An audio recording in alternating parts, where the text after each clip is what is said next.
Good evening and welcome to Tucker Carlson Tonight. If you lived in this country 15 years ago and you've got a good memory, you may remember the creation of something called the National Security Division at the Department of Justice. It was created back in 2005 when they re-upped the Patriot Act. Now, the point of the National Security Division, we were told at the time, was to conduct, quote, counterterrorism and counter-espionage operations against foreign adversaries. This was the big stuff. Mostly it was Islamic terror, which was the primary threat of that time. But these were also the people in charge of busting Chinese spies who were trying to steal our nuclear secrets, stopping suicide bombers and hijackings. Not small stuff, crimes that threaten the nation. That was then. Then Joe Biden became president in January, and the entire mission of the United States government changed and turned inward against you.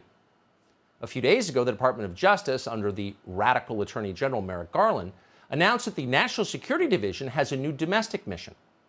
According to Garland, effective immediately, the National Security Division is handling the investigation of, quote, harassment, intimidation, and threats of violence against school board members, teachers, and workers in our nation's public schools, end quote.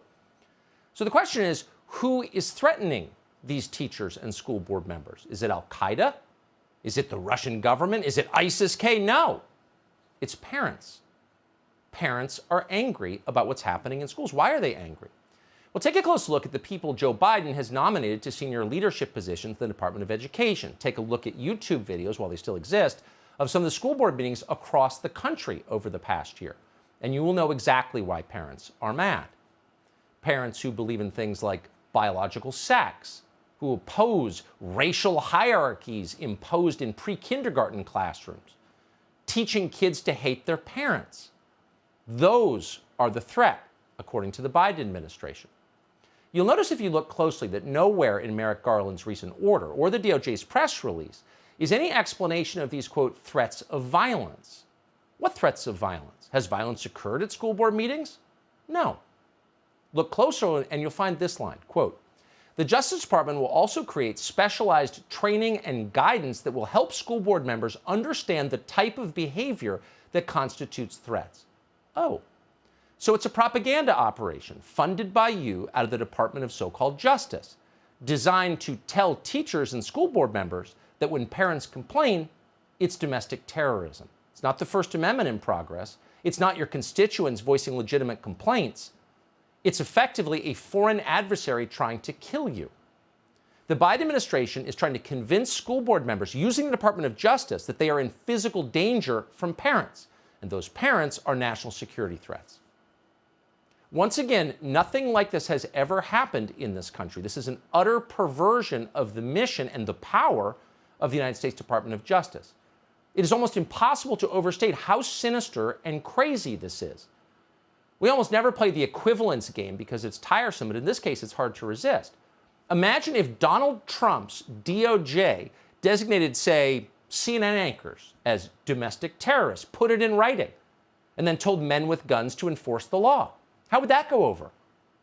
We, for one, would be outraged by that. All decent Americans would. And it would, in fact, be less of a stretch than this order. A lot of CNN anchors made excuses for violence during the riots last year. But the media aren't upset about this. When powerless suburban parents resist having nihilistic ruling class ideologies imposed by force on their children, our media seem to believe it is perfectly fine to designate them terrorists and threaten them with firearms. In a version of America where school board meetings have become the new culture war battlegrounds, with children caught in the crosshairs, sometimes literally and sometimes figuratively. Right now, everyone from the Proud Boys to the Oath Keepers to QAnon influencers are trying to encourage their members, their followers, their maniacs to show up at school board hearings. Some behavior is so bad, it's being compared to domestic terrorism.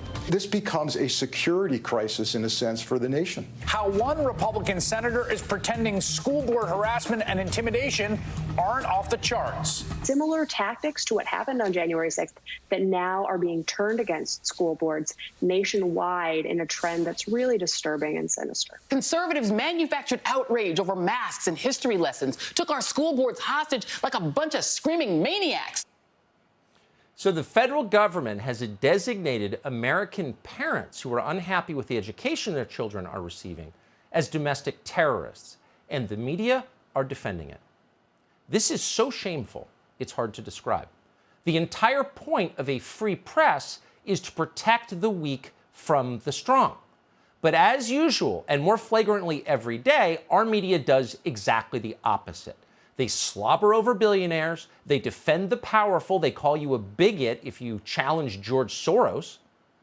And on the other hand, they clap like seals as working class people go to jail for thought crimes. They're trying to pretend that's not what they're doing, that they're not sucking up to power, that they're not the Praetorian Guard for the Biden administration, but they are. They're telling you this is about domestic terrorism. They're repeating Merrick Garland's own words. It has nothing to do with freedom of speech. On MSNBC this week, the daughter of a United States Senator, that would be Robert Menendez of New Jersey, one of the Biden administration's closest allies in the Senate, promised that she would air definitive proof that parents who dare to challenge the orthodoxies of the Joe Biden administration are in fact a grave threat to national security. She would show us proof that the National Security Division needs to investigate these parents, treat them like criminals, for daring to speak up at their own school board meetings before members of the school board they elected to run schools they pay for that educate their children. Here's the evidence she presented. Frank, I want to play some more sound of these school board meetings so we can get a sense of just how out of control some of them are getting. Take a listen. Don't put masks on our kids anymore, because I'm telling you what, I'm a mom who's fearless, and I will come after you. You're allowing child abuse. You're allowing child abuse. You're allowing child abuse. You're allowing child abuse. So, Frank, things have become so scary at these meetings that the organization representing school boards across the country is asking the federal government to help, arguing that the classification of these actions could be the equivalent to a form of domestic terrorism. So mothers stand up before a school board, which is their constitutional right, in fact, their duty as parents, to say that they believe, based on a lot of scientific evidence, that their children are being hurt by a policy that makes no sense. Imagine looking at that tape and blaming the moms and suggesting that their behavior is, quote, scary and they're terrorists and the FBI should show up at their house and hassle them like they're Al-Qaeda or ISIS-K, assuming that even exists. What did they say? Don't put masks on our kids anymore. It's child abuse. Well, actually, that's true. And anyone who's looked at the data knows that it's true. Belgian pediatricians, for example, and the Belgian Academy for Medicine, not a third world country, just issued this assessment of masks in school. Here it is, quote, testing children, imposing mouth masks and quarantines go against the principle of first do no harm, which is included in the Hippocratic Oath that doctors took. These drastic actions do much more damage to the children in the short and long term than going through the COVID infection itself, end quote. Now, that's not some angry mom from Laguna Beach. Those are physicians saying that. And if you look around, and you should, you will not find a single scientific study anywhere in the world that fundamentally contradicts that assessment. There is no science, none, behind these mask mandates for children. In fact, just days ago, Joe Biden's Secretary of Education, Miguel Cardona, tried to cite a study to back the administration's forced masking of children, which is a total outrage. And when he used this study to justify a political decision, the senior author of the study, Tracy Hogue, said Cardona had no idea what he was talking about and it completely misrepresented her research, which, by the way, had no control group. So by definition, doesn't prove anything. But don't bother. Don't even bother getting rational on this subject. If you dare to cite scientific conclusions, you are a domestic extremist, and the media will demand that you be investigated by the FBI. And they're justifying this in exactly the same way that the Chinese government explained away murders it committed in Tiananmen Square. They're accusing people who have been completely wronged by the government of undermining domestic stability by complaining about it. What used to be called legitimate civic disagreement is now a threat to the nation.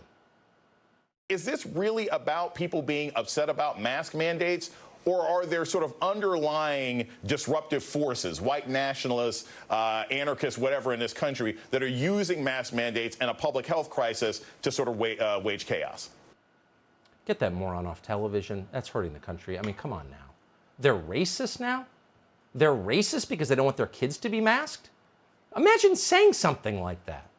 There are underlying forces at work. Secret forces you can't see. Must be QAnon or white supremacists. There are no organized white supremacist forces in this country. We have a lot of problems. That's not one of them. The point is, we don't like their politics, therefore they don't deserve civil liberties. That's what they're saying. That's what they believe. You have to wonder if any of these people have ever seen a school board meeting, or if they're just repeating what they're told. It's not the parents who were causing chaos. They didn't start this. They had a totally ordinary and justified expectation that their kids would be educated, as kids have been educated in this country for more than 100 years, in public schools. The schools themselves changed. And parents slowly woke up to this fact. Their kids are being taught racism in schools. They're being hurt. What the hell are you doing? So parents go to meetings to voice objections to teachers who are advocating racial segregation and book burning, and they're doing it on camera. They're not doing it in secret. They're not plotting. This isn't the QAnon army. These are just normal Americans. Here's tape from Virginia back in May. It's funny how they are so afraid of their children seeing another view of sexuality, gender, or religion. If you want to talk about books that are assigned, let's read To Kill a Mockingbird together. If you aren't willing to consider the racial trauma this assigned book causes black children with its white saviorism, then you have no business discussing any books. Well, exactly. If you're telling kids that Dr. Seuss and To Kill a Mockingbird, both of which are explicitly anti-racist and were before that was even a term thought up by some grifter at Boston University, if you really believe that, you're a lunatic. And let's just say that out loud. You're a lunatic. And if you're complaining about it, you're not the one waging chaos. Look around on cable news and you won't find anybody explaining what's actually going on. Instead, you'll find people like Nicole Wallace barking about how people who don't agree with her don't deserve civil liberties. We almost never use her name on the air. Nicole Wallace is the physical embodiment of virtually everything that's wrong with this country. She is, in a word, loathsome. But let's be completely honest. If the federal government ever decided and then declared publicly that Nicole Wallace was a terrorist for her political opinions, we would unhesitatingly leap to her defense. With maximum vehemence, we would do it instantly and we wouldn't stop. Because we believe in civil liberties. Would she do the same for us? Of course not. If the entire staff of this show was arrested tomorrow for our beliefs, Nicole Wallace would celebrate. And that's the difference. We believe in civil liberties, and they don't. How can you tell? Has Nicole Wallace or anyone else at MSNBC said a single word about the federal government spying on people's Google searches? That's happening. Accidentally, the feds just unsealed court documents showing that the DOJ under Joe Biden has been obtaining sensitive private information from any American who typed in certain keywords into a Google search. A Minnesota judge, for example, recently approved a secret warrant requiring Google to provide tracking information on, quote, any user within the city of Edina, Minnesota, who searched a fraud victim's name. Oh. Is it a stretch to think that this could be extended to ideological crimes, which are the crimes the Biden administration really cares about? No, it's not a stretch at all. In fact, of course, it's happening. And no one on television even mentions it because they think you deserve it, because they don't think you have civil liberties, because they don't believe in God, therefore they don't think you got those rights from God. They thought you got them from the government and they could be taken away because you've been naughty. And so they applaud when they're taken away. Google collects an awful lot of tracking information on its users, including their names, home addresses, browsing history going back decades. So that's a story you would expect a lot of people on the left would be concerned about. If it was 20 years ago, they would be. The ACLU would be all over it. It's proof, once again, that the government has too much surveillance power over American citizens, and they are abusing this to spy on Americans who've done nothing wrong. But not one of the national security experts, so-called in MSNBC or CNN, will even mention it. Why is that? Because their job isn't to protect you or civil liberties, but to protect the party in power. That could be why they're not telling you anything about Merrick Garland's personal stake, the Attorney General's personal stake in persecuting people who challenge the insanity we're seeing in school boards across the country. It turns out Merrick Garland's daughter is married to a man who is the co-founder of an education service company called Panorama Education, which you will not be surprised to learn provides materials on critical race theory to school districts, including dismantling, quote, unconscious bias and systemic racism in schools. Oh. So the thing that parents are complaining about is the thing that Merrick Garland's family is getting rich from. 2 days ago, Merrick Garland just made it a crime to complain about the beliefs that are enriching his family. Does that make sense? You should know that this specific company has raised a ton of money from Mark Zuckerberg's foundation. Fairfax County Public Schools just signed a $1.8 million contract with Panorama to conduct a multi-year social and emotional learning screener that gives them the right to collect, quote, psychometrics on the school district students. Do you realize they're collecting psychometrics on your kids? What is a psychometric anyway? This is insane. Some of the questions ask whether students are, quote, sad or, quote, gender fluid. It's all making Merrick Garland's family rich. This is horrifying. It's also potentially illegal. According to the DOJ's own conflict of interest policy, it raises serious ethical issues, but of course it does. The DOJ rules require employees to seek official guidance before, quote, participating in any matter in which his or her impartiality could be questioned. Oh, that would include situations in which matters can, quote, affect the financial interests of a relative with whom the DOJ employee has a close relationship. That would probably include your daughter, Merrick Garland. Did you do that? You can be assured that no one at the DOJ's National Security Division is investigating that question tonight. Instead, they're promising to go after people, to designate people like Elena Fishbein domestic terrorists. Hey, Sean Hannity here. Hey, click here to subscribe to Fox News YouTube page and catch our hottest interviews and most compelling analysis. You will not get it anywhere else.